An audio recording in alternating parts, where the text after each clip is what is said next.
seres de luz, tudo bem com vocês? Eu sou a Cirque Zecatina e esse é o nosso canal Magia e Bruxaria Natural. Se você gosta dos nossos vídeos, deixe seu like, se inscreva, ative o sininho, comente, tá bom?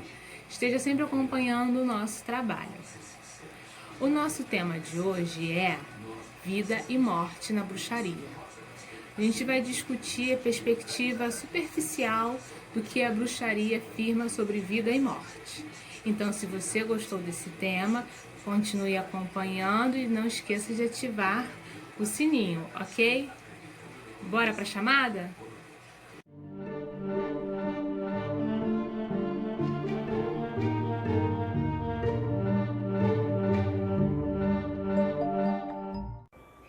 Olá, tudo bem, pessoal? Boa noite, uma abençoada noite de lua nova. E hoje a gente vai conversar sobre a vida e a morte na bruxaria. E antes de começar, eu gostaria só de ressaltar algumas coisas. Primeira, talvez eu tenha que pausar o vídeo algumas vezes, porque eu tenho uma criança pequena e sabem. A maioria acho que não sabe, mas toda hora a gente tem que parar para dar atenção. A segunda, eu vou tentar trazer aqui para vocês o maior número de conceitos possível para que depois vocês, a partir desses conceitos soltos, façam suas pesquisas e trilhem o próprio caminho de vocês, né? Esses dias foi postado aí a questão da importância da leitura, da pesquisa, do estudo.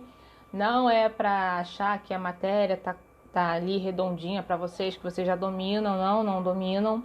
A gente tenta dar uma introdução nos posts para vocês, mas os assuntos são extremamente complexos. Eu acho que foram feitos 2 ou 3 posts sobre runas, e aí a gente não pode... Minha filha tá me dando tchau.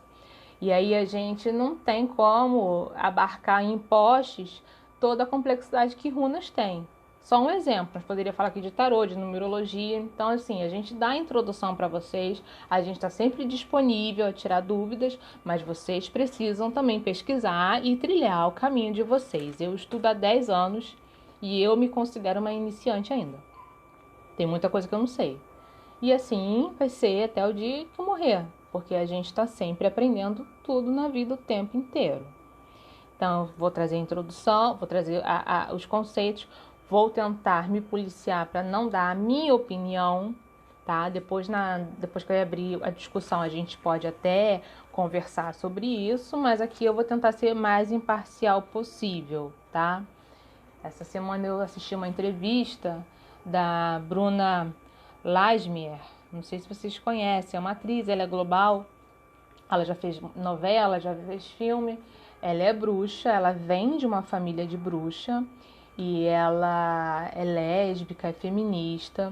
Eu sigo a página dela no Facebook porque ela tá sempre trazendo livros, sempre trazendo o que ela tá lendo, o que ela tá achando. Então, assim, eu gosto. Eu conheci a Silvia Federici, que é uma estudiosa, uma pesquisadora italiana, que eu já falei para vocês aqui na outra aula, eu gosto muito, é a autora desse livro aqui, que eu gosto muito dela, conheci por meio da Bruna, então toda vez que tem uma entrevista dela, eu paro ali para assistir. E aí ela estava dando uma entrevista e ela disse assim, a fé é o óculos que a gente põe para ver o mundo.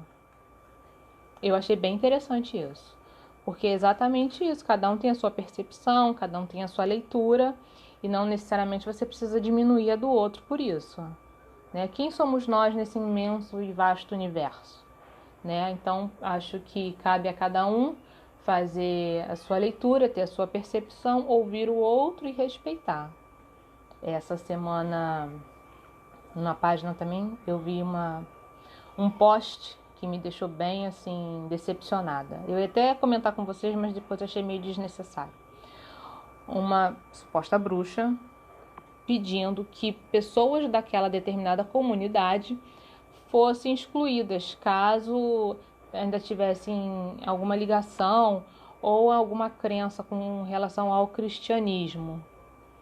Porque a gente sabe que tem bruxos que ainda rezam para santos, essas coisas. Independente se a gente acha contraditório ou não, já houve uma aula aqui na comunidade sobre a temática. Independente se a gente acha contraditório, sem noção ou não, é a percepção da pessoa, é como a pessoa enxerga o mundo. Eu posso conviver com uma pessoa que tem uma percepção totalmente diferente da minha, desde que a gente se respeite. Mas eu não posso conviver com uma bruxa que outras pessoas sejam excluídas, que pede a cabeça de outras pessoas por não concordar com o que ela diz. Nós sofremos anos e anos de perseguição, nós ainda sofremos perseguições, ainda há uma imagem deturpada, então a gente não pode conviver com esse tipo de pessoa que, ao invés de tentar unir, só fica inflamando e separando. Então vamos ter esse bate-papo, vamos tentar todo mundo se respeitar e assim por diante, tá bom? Eu não posso falar sobre vida sem antes falar um pouquinho sobre a origem da vida. Eu acho que está super interligado isso. Então eu vou falar aqui de forma bem simplória, tá? É bem simplória. Algumas vertentes que as mitologias trabalham. Mitologia é algo lindo, é fantástico, é complexo, é cheio de reviravoltas, de sentimentos. Então eu não posso aqui ficar me alongando. Só vou dar uma introduçãozinha. Quem se interessar, procura lá na nossa biblioteca. A gente tem vários livros de mitologia, ou me procura, o que eu tiver em PDF eu passo, ou outros membros, tá? Que a gente passa para vocês. É só mesmo para ilustrar.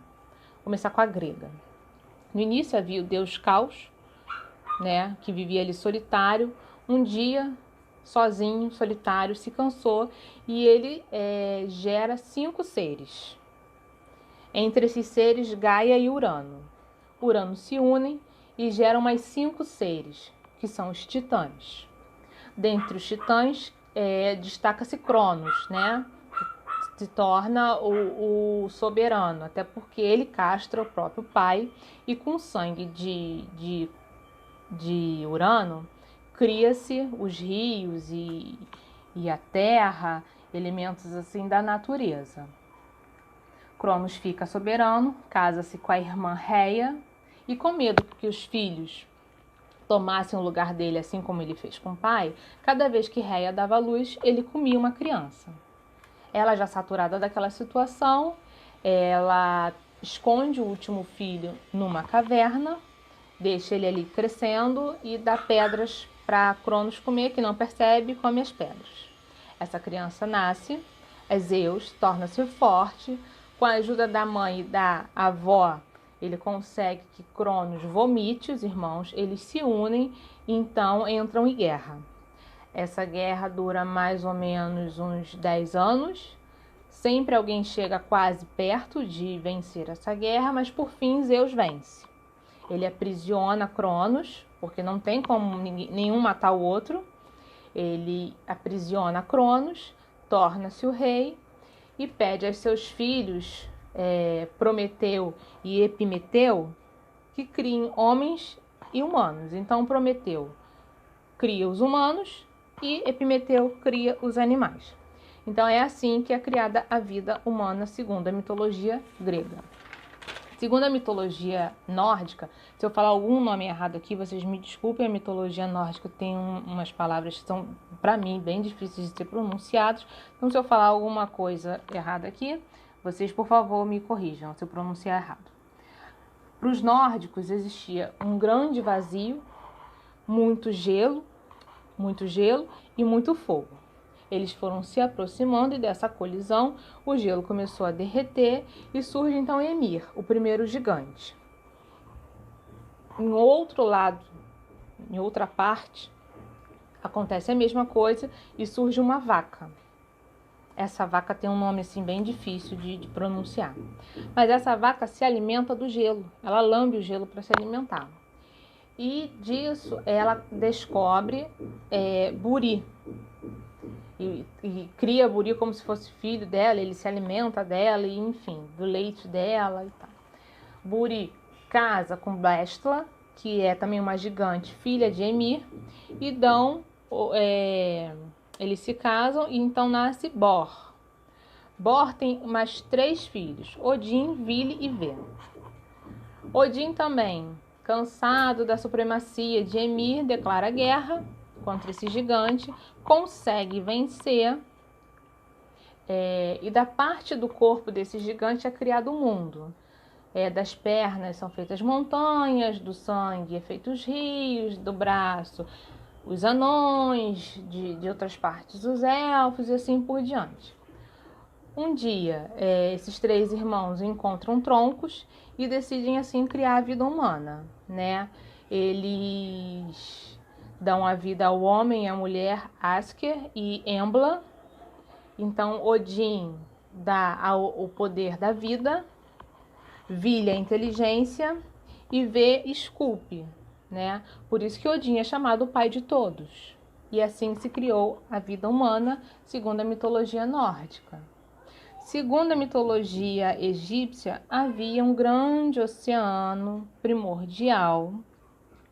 E desse mar, desse grande oceano, surge um edifício, uma pirâmide, né? E uma flor de lótus. Dessa flor de lótus nasce Ra. Ele também gera mais 2 vidas, Shu e Tefnut.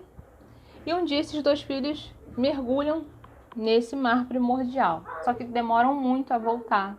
Ele fica muito nervoso, achando que algo aconteceu. Quando esses filhos voltam à superfície, o que acontece? Ele chora de alegria. Ele fica muito feliz. E com essas lágrimas surgem os primeiros humanos. Então vocês veem, cada mitologia tem a sua origem da vida, né? Eu agora vou falar um pouco sobre o que a bruxaria acredita. Aqui eu vou falar a bruxaria porque eu vou tentar englobar tudo, tá? Bruxaria, feitiçaria, tudo uma coisa só. Eu não vou falar aqui somente de uma vertente. Então, quando eu falar bruxaria, está englobado tudo isso, tá bom? De modo geral, a gente considera a alquimia, a ciência, a gente leva tudo isso em consideração. Então, os elementos da natureza também são considerados ar, fogo, terra e água, e principalmente o 5º elemento, que é o espírito, tá? Então, na criação do mundo, a gente acredita nisso. No livro das sombras, do Scott Munga, quando ele fala assim, em um tempo que não era tempo, ele fala que existia essa vertente aqui também é defendida pela tradição Feri, tá? Que é uma tradição de bruxaria neopagã. Então ele fala assim, que existia uma deusa estrela, eu não sei pronunciar o nome dela direito, tá, gente? Eu acho que é Draenat, mas depois eu escrevo para vocês, eu não sei pronunciar. E ele fala assim, dela a energia foi moldada em 2 formas gêmeas, a deusa e o deus, e com eles todo o universo. Ela seria uma forma primordial, tá? E com ela se deu a origem do mundo. Então, né? Resumindo, porque cada vertente tem a sua ideia, a Wicca, a bruxaria moderna, né? Ela acredita que existia o caos, o deus e a deusa, e juntos, com a força deles, criou-se o universo.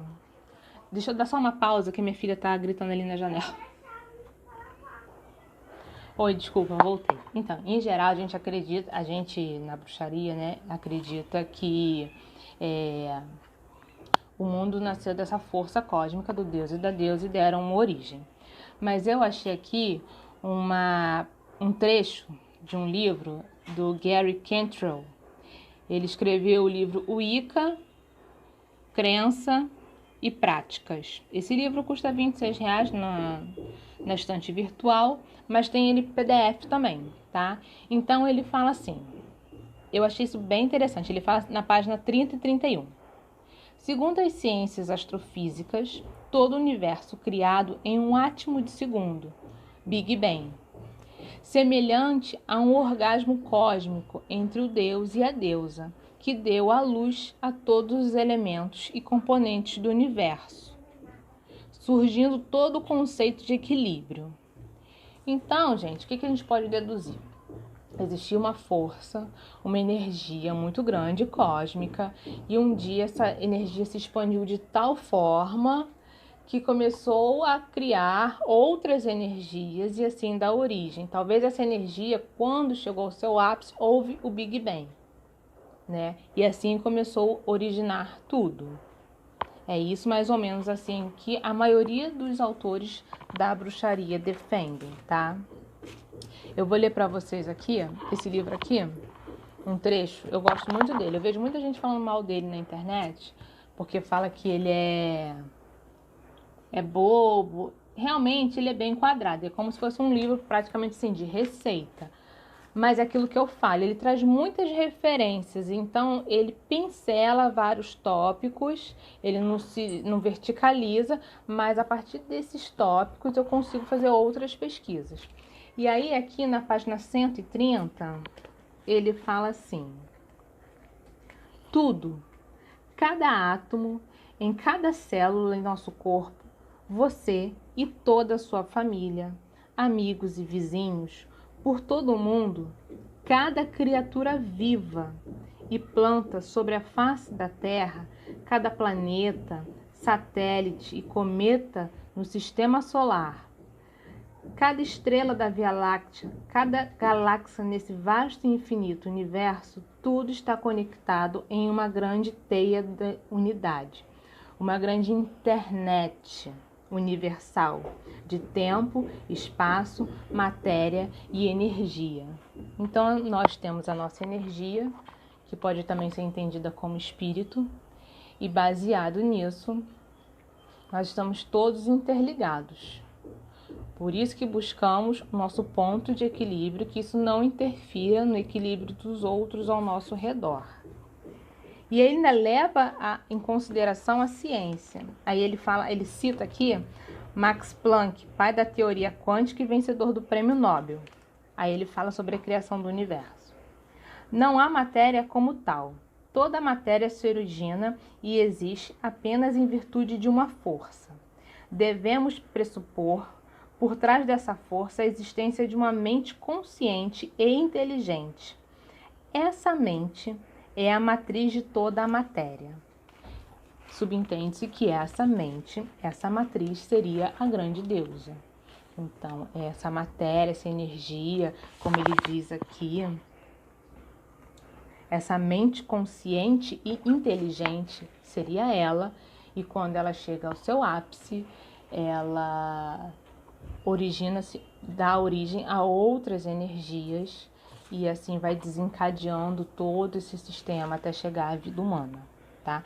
Basicamente é isso que a maioria das vertentes de bruxaria, feitiçaria, enfim, bruxaria moderna defende. E eu também acredito. Há uma discussão se a deusa, se a vida, né, se o universo foi gerado a partir da força da deusa ou desse equilíbrio do deus e da deusa. Isso eu acho que fica interessante a gente depois discutir, mas cabe a cada um acreditar naquilo que acha melhor, entendeu? Mas eu acho interessante a gente trazer essa temática, mas não há dúvida que existia essa grande energia, essa energia chegou ao seu ápice, houve o Big Bang e se expandiu ainda mais em energias até a gente chegar ao que é hoje. E aí vem a vida. O que somos nós? Nós somos feitos dessa casca aqui, que é a pele, que é o nosso corpo material, mas dentro nós temos o que? A nossa energia, nosso espírito, né? Aquilo que realmente é importante. E aqui na vida a gente procura o quê? A evolução nessa jornada, neste plano aqui, agora, na Terra, porque quando eu digo neste plano na Terra, porque acreditamos que existam outros planos e até mesmo em outros planetas. Não existe só vida na Terra.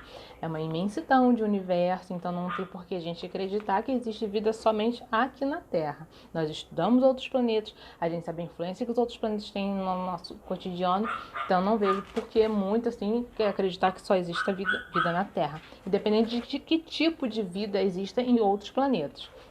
Porque na bruxaria a gente defende que não é só o ser humano aqui, a pessoa que tem um espírito, uma energia. As árvores, os animais também possuem, tá? Então aqui nessa jornada a gente busca o quê? Nós buscamos uma evolução do espírito, tá bom? Nada tem a ver com esse mundo material. Essa evolução não está nem ligada também a uma consciência moral que essa sociedade nos impõe. Mais à frente eu vou falar um pouco sobre suicídio e aborto. Então, quer dizer, na bruxaria não tem uma punição para quem se suicida. Isso é diferente do que a sociedade prega. Então, talvez assim, a nossa evolução não tem absolutamente nada a ver com o que a sociedade prega, tá?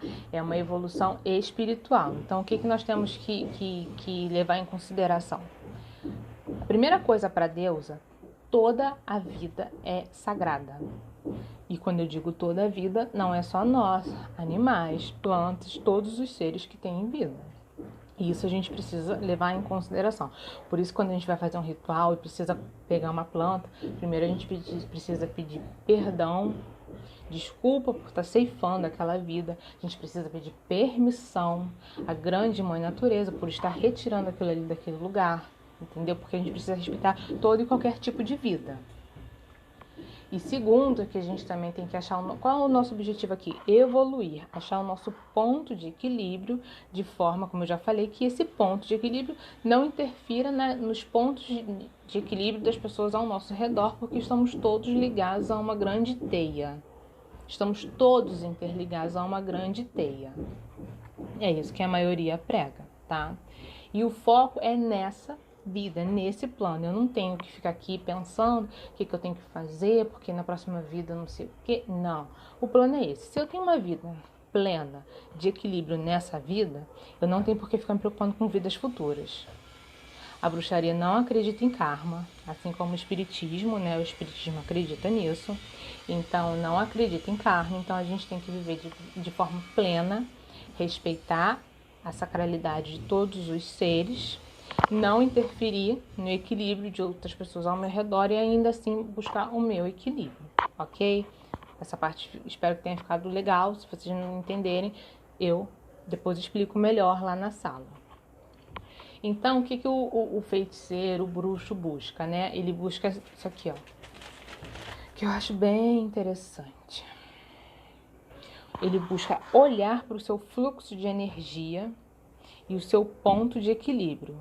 Então, suas escolhas não podem afetar o equilíbrio do mundo, ok?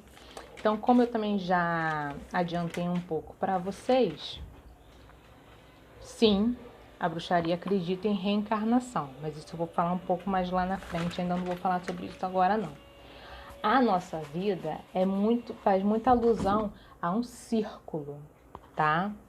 Então, assim, em todo momento a gente vê na bruxaria essa questão do círculo, né? A roda do ano. E que círculo seria esse? Nascimento, cresce, plenitude, envelhece, morre, nasce, cresce, plenitude, e vai fazendo esse círculo aqui, ó. Em várias tradições tem isso. E aí eu acho bem, nesse livro aqui, ó, ainda na página 130, fala assim, ó: esse círculo não está fechado, mas sim aberto. Olha que interessante. Esse círculo não é como um anel, e sim uma espiral, molécula de DNA. E cada vez que voltamos, estamos mais um pouco adiantados no curso da evolução. Evolução não somente do corpo, mas da alma, pois cada vez que voltamos, a nossa consciência é alimentada. Lindo isso, eu achei isso lindo. A Mirella Fauar, eu amo esse livro aqui, gente. Ele foi um livro super caro para mim, né? Ele custou R$68. Para mim, isso é uma fortuna. Mas valeu muito a pena. Eu não sei se tem ele em PDF. Vocês podem ver que eu já li. Eu acho que eu já estou na 5ª leitura dele, tá? Eu adoro ler ele. E ele fala justamente sobre essa importância do círculo, tanto como a gente sempre está se remetendo ao círculo na nossa religião, tanto na criação quanto também na nossa vida. na página 50, tá? Ela fala isso na página 50 e ela diz assim: a origem do mundo a partir do vazio primordial, ou grande redondo, ovo cósmico, o ventre da escuridão, a espiral, a bolha de luz. Combinando as forças cósmicas com a força feminina, o círculo torna-se a imagem da Criadora, a grande Mãe Universal, de cujo ventre cósmico, telúrico ou aquático origina-se a vida. Eu acho isso tão bonito também que ela fala, porque é de uma forma metafórica, né? Mas é como se a mãe, gestante do mundo, redondo, círculo, desse luz também à vida. Então a gente vê a todo momento o círculo ali presente, essa questão da espiral. A gente está dando voltas, mas a gente não está no mesmo lugar, a gente está evoluindo e cada vez que a gente dá uma volta, a gente dá um passo à frente. Aí, gente, é muito lindo isso. É muito bonito. Mas depois eu quero saber a opinião de vocês, se vocês também acham isso muito bonito, tá? E aí entra a questão da reencarnação. Sim, acreditamos que a gente morre e depois a gente renasce. Não necessariamente neste plano aqui, na Terra, tá? Diferente do que o kardecismo defende, que a partir do momento que a pessoa ela vem como um homem, um ser humano, ela não pode regredir, não pode voltar como um animal, algumas vertentes defendem isso sim. Então, quer dizer, eu posso morrer e aí eu posso voltar como uma bactéria, em outro plano, em outro planeta. Outros não. Deixa eu ver quem é que defende isso. Raymond Buckland, né, o fundador da teoria saxônica, ele defende que a gente fica reencarnando na mesma espécie durante muito tempo, porque uma vida só não é necessária para que a gente possa aprender tudo que é necessário. Então a gente precisa ficar várias vezes reencarnando na mesma espécie para poder recarregar um pouco de conhecimento e assim seguir adiante, tá? Então sim, acreditamos nessa reencarnação. E aí cabe a cada um acreditar. Se a gente, depois que volta, vem como humano, só pode vir como humano, ou se a gente pode vir como uma planta, uma árvore, sendo que todas têm vida, todas têm energia, todas foram geradas pela Deus e para ela todas são sagradas. Então cabe a cada um aí acreditar, ok? Vou falar um pouquinho sobre o suicídio, porque eu acho interessante, é um tema difícil e é um tema, enfim. Eu achei essa vertente aqui. Se alguém tem outra ou se alguém discorda, por favor, traz para a roda de debate, que é super interessante. Segundo a bruxaria eclética, e aí eu tirei isso de uma página de um coven que se chama Via Paganos.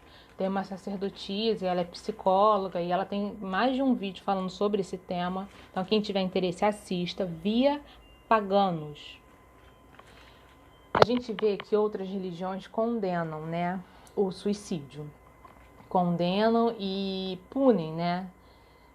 Tanto o cristianismo como o kardecismo, outras também, que aquele que tira a própria vida sofrerá consequências, né? Enfim, vai para o inferno, vai para o umbral. Na bruxaria não tem isso, tá? Você não é penalizado.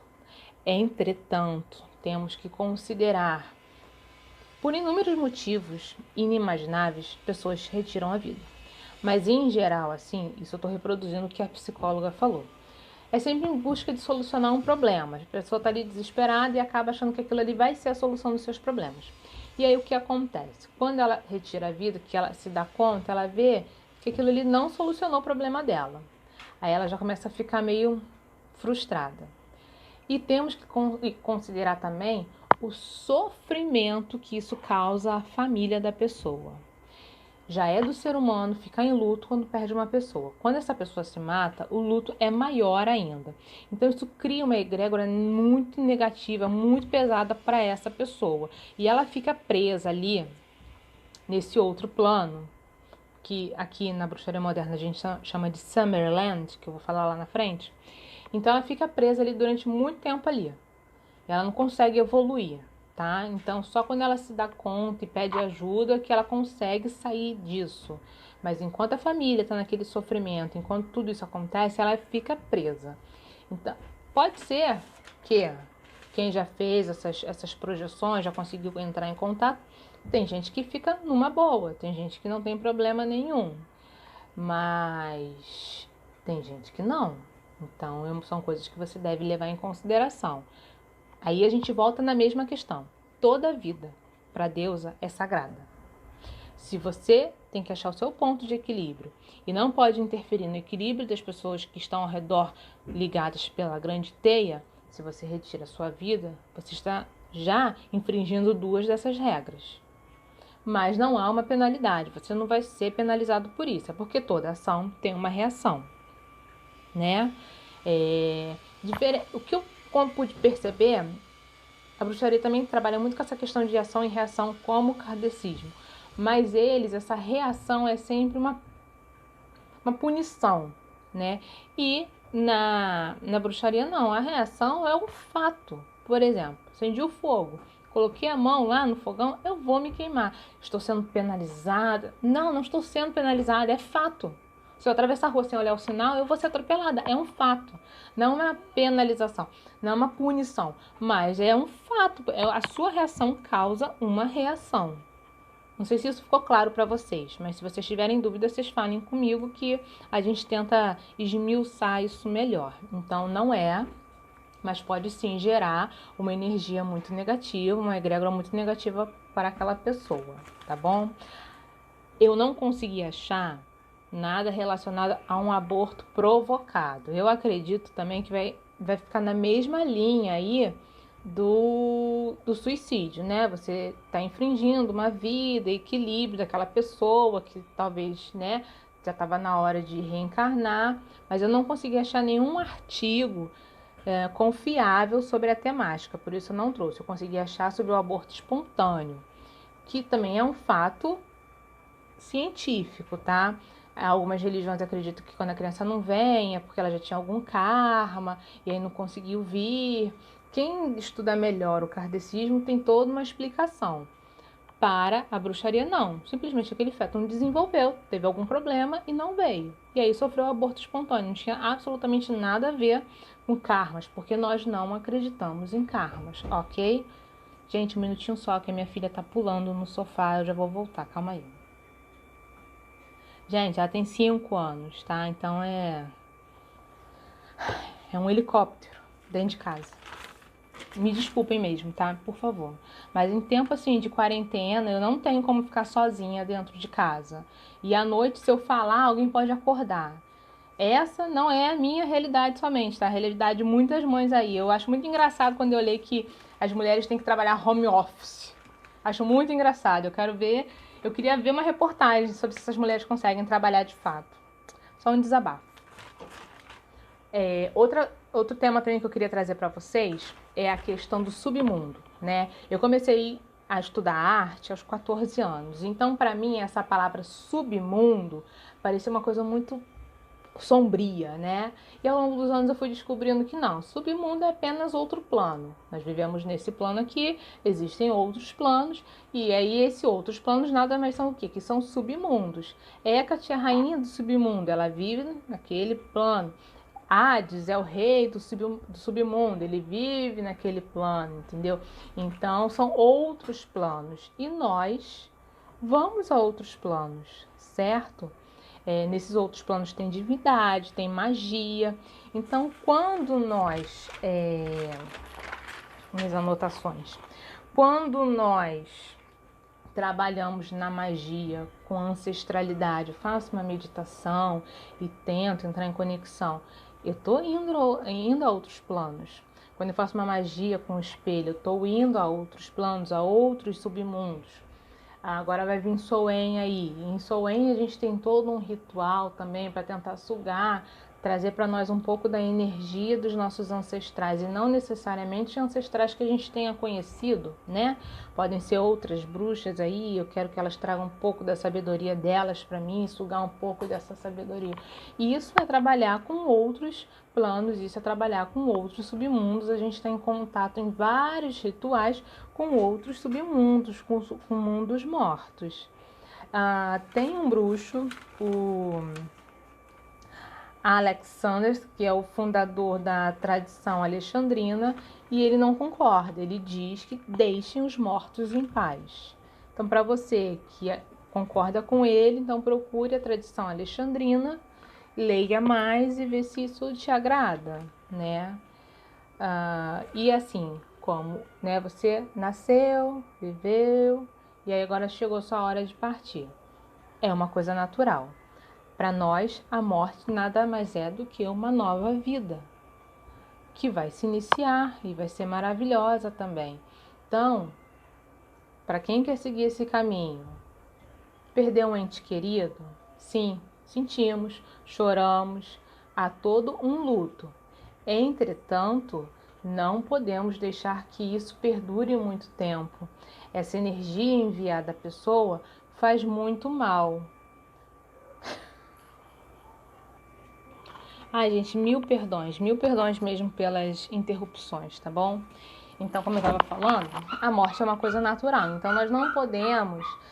Haverá o luto, mas nós não podemos deixar que isso perdure muito tempo para que essa energia não chegue até a pessoa e dificulte, né?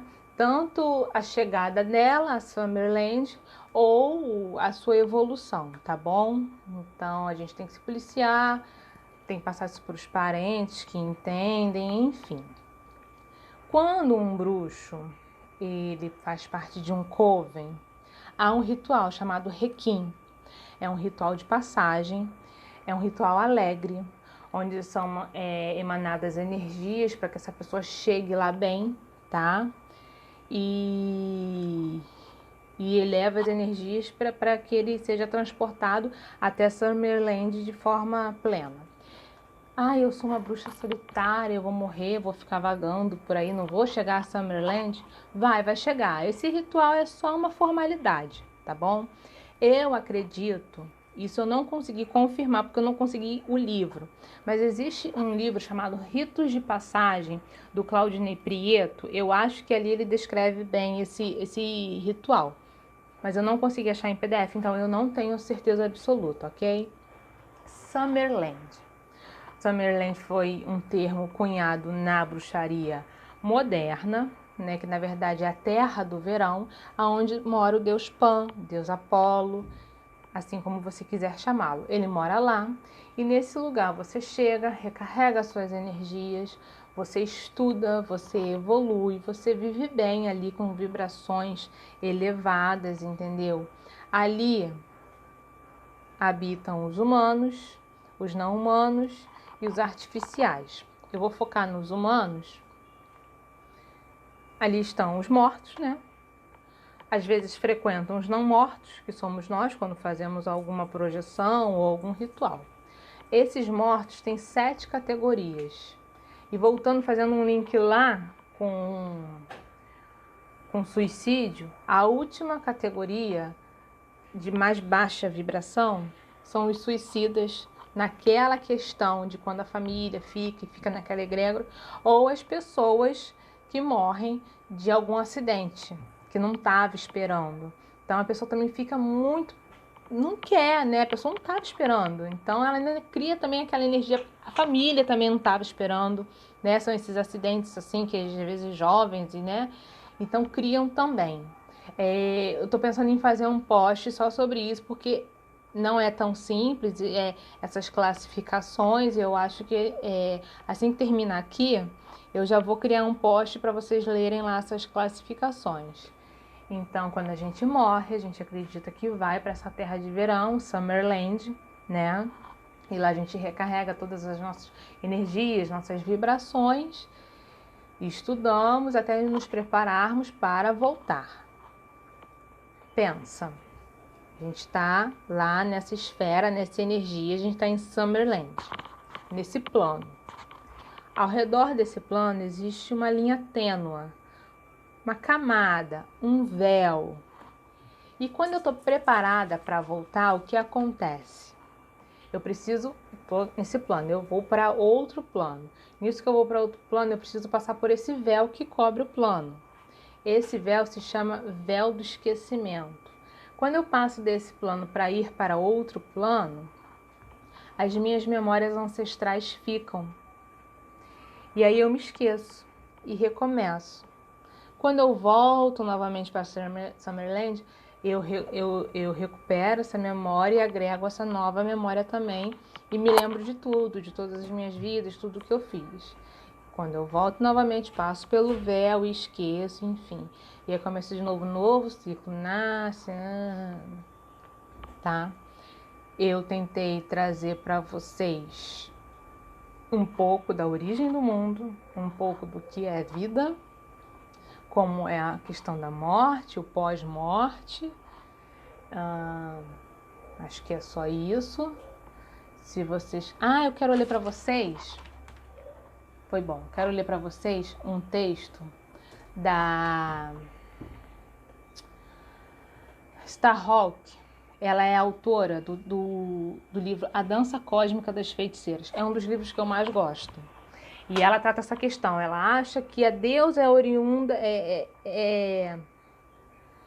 a primordial, que dela nasceu tudo, e até mesmo o próprio Deus.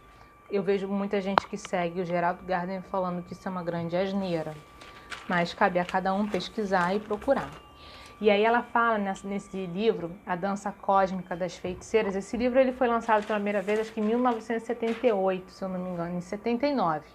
Essa versão que eu vou ler aqui para vocês está um PDF que eu ainda não pude comprar, mas essa também é uma das minhas metas da minha longa lista, né? É comprar esse livro. Eu vou ler aqui uma versão para vocês de 93, está na página 41, 42, onde ela fala da morte. Olha que lindo, ó.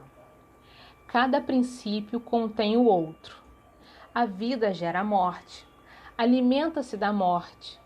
A morte sustenta a vida, torna possível a evolução e uma nova criação. Ambas fazem parte de um ciclo. Uma depende da outra.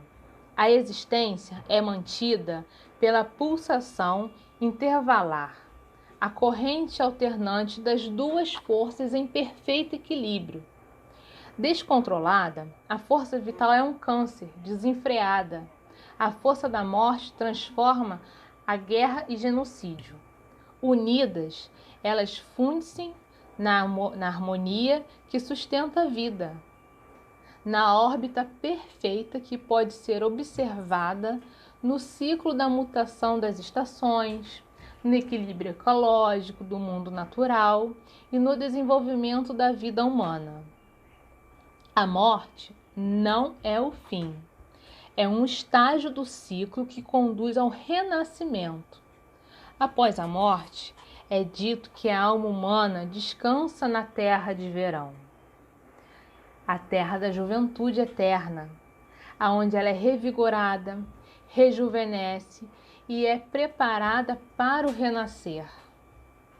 O renascimento não é considerado eterna condição sombria, ciclo de sofrimento, condenação, como em algumas religiões orientais. Pelo contrário, é visto como uma grande dádiva da deusa, que está presente no mundo físico. A vida e o universo não se encontram separados da deidade. Eles são a divindade iminente. A feiticeira não afirma, como primeira verdade do budismo, que a vida é sofrimento. Ao invés, a vida é algo maravilhoso. Afirma-se que Buda teve este insight após defrontar-se com a velhice, a doença e a morte. Na arte, a velhice é uma parte natural e altamente... Gente, essa parte é muito linda. A velhice é uma parte natural e altamente valorizada no ciclo da vida. Não é algo que tem que ser sofrido. A prática da arte sempre esteve ligada às artes curativas, à botânica, aos partos. Tampouco a morte assustadora. Ela é simplesmente uma dissolução da forma física que permite ao espírito preparar-se para uma nova vida. Certamente, o sofrimento existe na vida. É uma parte do aprendizado. Mas fugir da roda do nascimento e da morte não é a melhor cura. Da mesma maneira que não é a solução indicada para as cólicas menstruais araquiri. Quando o sofrimento é o resultado de regras sociais ou da injustiça humana, a arte estimula um trabalho ativo para aliviá-lo. Quando o sofrimento é uma parte natural do ciclo e da decadência, é amenizado através da aceitação e da compreensão, pelo desejo de entregar-se tanto à escuridão quanto à luz. É lindo, porque ela mostra o equilíbrio, mostra que a morte não é horrível. Essa parte do livro dela está na página 41, 42. Eu acho que esse fragmento resume a aula toda, por isso que eu deixei para o final. Ele consegue sintetizar tudo que eu tentei explicar para vocês aqui, tá bom? Então vamos ter uma noite maravilhosa, com uma discussão bem sadia, de conhecimento, de crescimento. Eu peço mais uma vez, por favor, me desculpem as interrupções, mas a vida é assim, tá bom? Eu tentei trazer para vocês um pouquinho do meu conhecimento, eu estudei muito ao longo da semana. Se eu deixei de falar alguma coisa, não foi intencional. Tragam, porque eu também quero conhecer, foi o que eu falei para vocês. Eu estudo já há 10 anos, parei aí alguns anos por questões profissionais de estudo, mas retomei e ainda acho sim que sou uma iniciante, sou uma jovem estudante, né? Então, por favor, participem, falem a opinião de vocês e que a Deus esteja presente no templo de vocês, que é o corpo de vocês, que é a nossa vida, a nossa sacralidade, tá bom? Beijo e desculpem as interrupções.